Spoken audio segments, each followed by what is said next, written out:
Ki sinatapia naksisikoy nasakoa ni Daniko Adani. Hello, how are you today, my friends? My name is Adani. Today I want to talk about the anonymous donors that pledged like $13 million in support of Native Americans. This was an article that was made January 16th, 2018, and I just feel like that was pretty amazing. I also feel like, wow, like who would actually donate that much money? But at least it came to the good cause of the people, you know? Second article that I want to talk about is Native Americans fighting for to keep their hair, and this is Canada's first people. I feel like that's really ridiculous because it's 2018. Why are you still fighting for your hair, honey? Like, why do you still have to fight for your hair? I don't understand. But at least they're fighting strong, and we're hearing about it over here in California, Los Angeles, California. And we're not oblivious to the situation. By the way, today I decided to put my hair in braids. I have my little feather, my shirt that says "Keep Me Wild," and I have my medicine pouch and my sea beads, just to make sure that I'm representing and I'm supporting in every single way I can. Anywho, yeah, so there's young men and women, boys and girls fighting to keep their hair in Canada, and it's freaking ridiculous. Like, if I was in their situation, I don't know what I would do. I would probably like really get upset and probably end up doing something I regret. But anyway,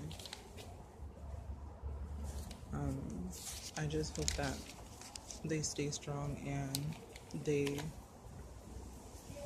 get what they're trying to get, which is their hair and their rights, and on keeping it. So, power to the people. Okay, the next one I want to talk about, the next article on topic I want to talk about. Oh, and by the way, that was literally January 17th, or right after the donation of $13 million. I'm not for sure. I think it's a $13 million.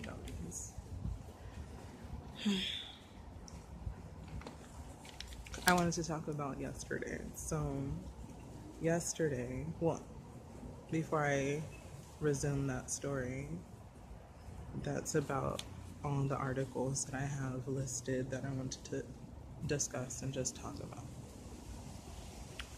So yesterday, I was talking with one of my case managers about Indigenous peoples and the medicine well, the Aboriginal medicine well, and how we as quote unquote black people, I don't like to say black because I already know it's a social term that's going to make us, be divided. It's going to divide us even further. So, and on top of that, there's more other stuff that I can get into, but that's in the next video. But anyway, like, I talked to my caseworker about the Aboriginal medicine well, and she wasn't dumbfounded or anything. She was very open-minded, and she kind of had a clue about what was going on. So I'm guessing she did her own research, which is really good for me because it makes it easier for me to explain myself and what the Aboriginal medicine well means. So that being said, yeah, there's plenty of Indigenous people that actually need their rights, and I feel like the right to understand your own culture, history, and understand your own language is one of those rights that you as a person legally have and is entitled to. So instead of playing games, I'm done playing games. So I'm ready to educate as many people that want to learn and that want to hear me and that wants to be willing and open-minded as possible. So anyway, speaking of regaining your language, I was able to regain my tribal language and understand myself just a little bit more thanks to my grandmother. My grandma, she passed away. Her name's Evelyn Lewis. She passed away back in 2013, and I think 13 or 12, 2012 or 13, because right after her, my sister passed away too, and her name was Raikiva. So I was, I was blessed enough to understand what tribe that she was from, one of the tribes that she was from.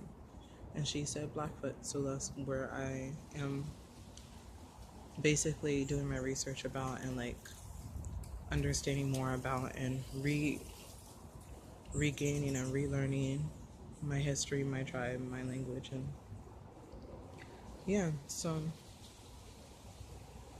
it's basically that. But by far, I feel like language is the most important thing that you can understand, because if you don't know how to speak your language, which I'm not fluent, but I know enough to understand a few things, okay?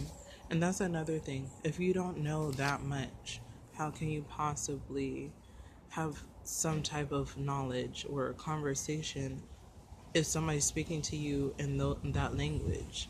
You won't be able to have anything. You're not going to be able to have something to stand on, like a common ground, like no anything, no base. And I feel like I built a sturdy base for myself to keep building, and that's one of the things that is very important. But it goes down to culture, so you won't be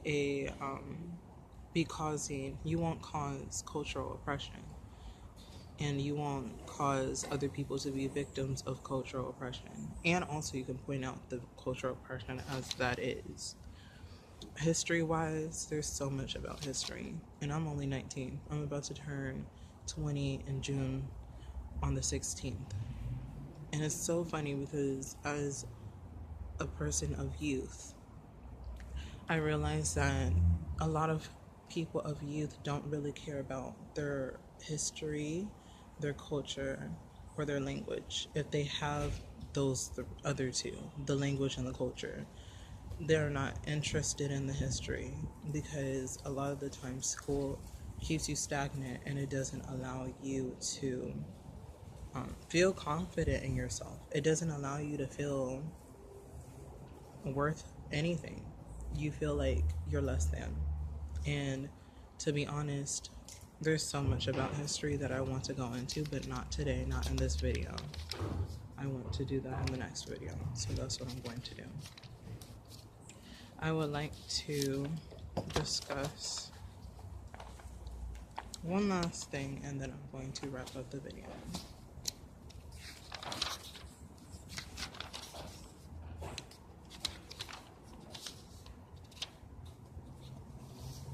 So today is Saturday, and Saturday in my tribe means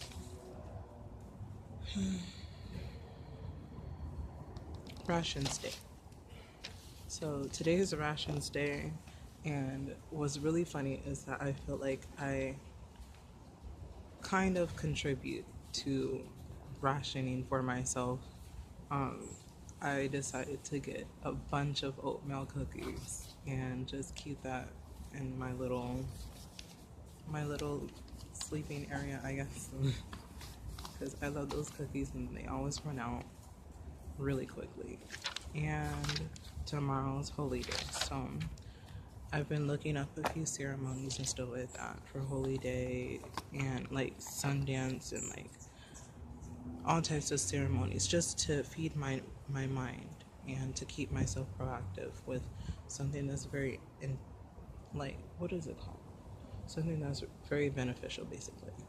So I feel like that's what I'm going to do, is start to get into ceremonies and stuff like that, and not perform them by myself, because a lot of the things that you need to do spiritually and stuff like that, you need that guidance, you need that elder or somebody that has done that exact ceremony.